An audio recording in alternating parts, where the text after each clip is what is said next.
Hello everyone, I am Monica Stan and I am the writer of the project, Imaculat. This is a story about Saura. She is a very young, beautiful girl, yet she is very skinny and fragile at the same time. She is a good girl from a good family, but she's also a heroin addict. Her parents take her to a rehab clinic in Bucharest to kick off heroin. She's supposed to stay there for 1 month, completely isolated from the outside world. Inside there is a mixture of both male and female junkies, but the male junkies dominate both in numbers and in power.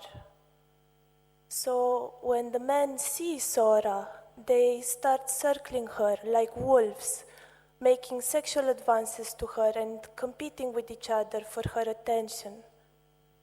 Sora wants to keep the harmony of the group, but she's trapped inside this sexual pressure.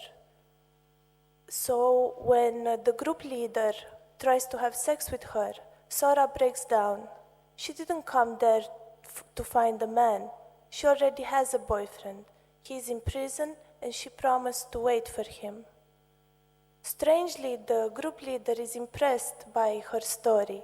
He's also been in prison and he knows the importance of having someone outside wait for you.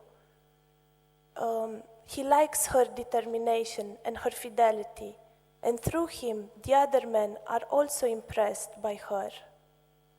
From that moment on, Sora becomes this woman with a special mission, a symbol of purity in the dark underworld of the clinic. And from that moment on, Sora can enjoy the man's attention, and she can enjoy this new position among them. This equilibrium is disturbed when one new patient comes in. This is Costa. He is a man from Saura's heroin past. He didn't come there to kick off heroin. He came there to get her because he wants her. So his arrival awakens Saura's own sexual desires, as well as her doubts about the relationship with her boyfriend. In a moment of weakness, she gives in to her urges and gives herself fully to Costa. From that moment on, everyone in the clinic turns against her. They become hostile. It was good only as long as nobody could have her, but once she reveals herself as human, she should be punished. Sora is shocked by this reaction. She cannot understand, and she realizes that she misses the attention she used to get from the men. And now she's faced with a dilemma, whether she can accept her true self and her own desires, or whether she tries to regain the image of purity she used to have, even though that's a construct created in the minds of the men. Hi, my name is Kenneth Mercken. I'm the director of Imaculat. I'm from Belgium. When Monica first told me her story, I immediately knew I want to make a film about this. But I couldn't, not so much because it was a girl kicking off heroin. What interested me most was the psychological struggle of the main character, although I couldn't really understand why. And then as I started working with Monica more and more, I got to know her very well. And then in different social situations, I started to recognize the main character in her, actually. This kind of frozen feeling of being frozen, of not being able to control yourself in order to, driven by the urge to please the others. When I first saw this in different situations, I reacted, I kind of basically told her, come on, snap out of this. I couldn't understand it, and maybe was even afraid of this myself, because it was not something I could recognize in myself.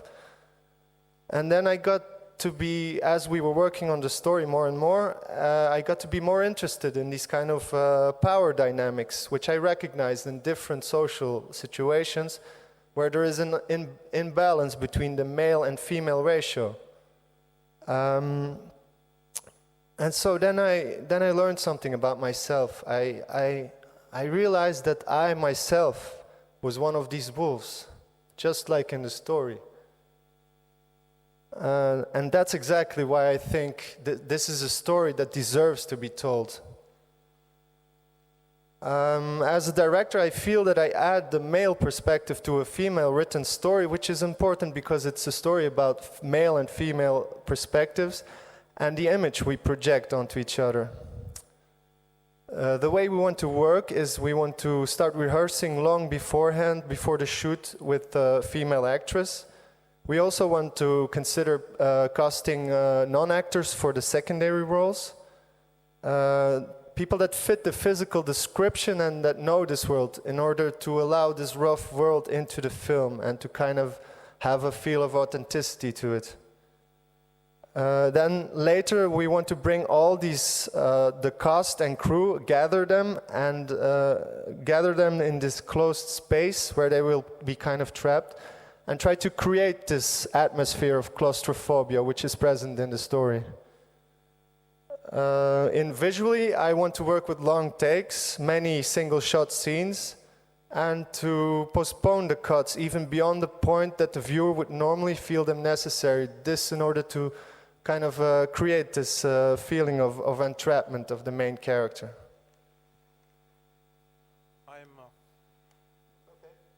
I'm Marcian Lazar. I am producer based in Bucharest, Romania.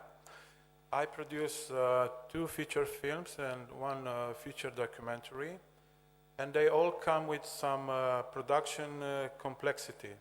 And sometimes this complexity, it's challenging a little bit the artistic side. So this is why what excites me about Imaculat, apart from the story itself, is the concentration of all the production in one place, around one main character and the supportive cast. This will brings focus to the creative team and will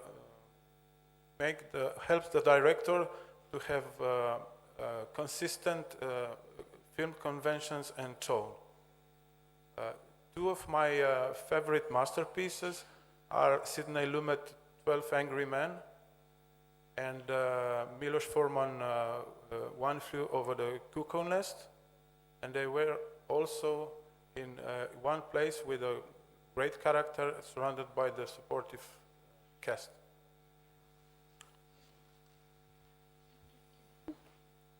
What we want to explore in this film is the roles and the archetypes that are given to you by the group, especially in a sexuality context. The group can raise you, can sanctify you, but it can also demonize you. And this is exactly what Saura experiences inside. She goes from the image of this metaphorical virgin to the image of the whore, all within the same group of people. But none of these identities is true for her. Is there any room for her own identity? Or maybe it's just easier to be seduced by this collective fantasy of being pure and immaculate.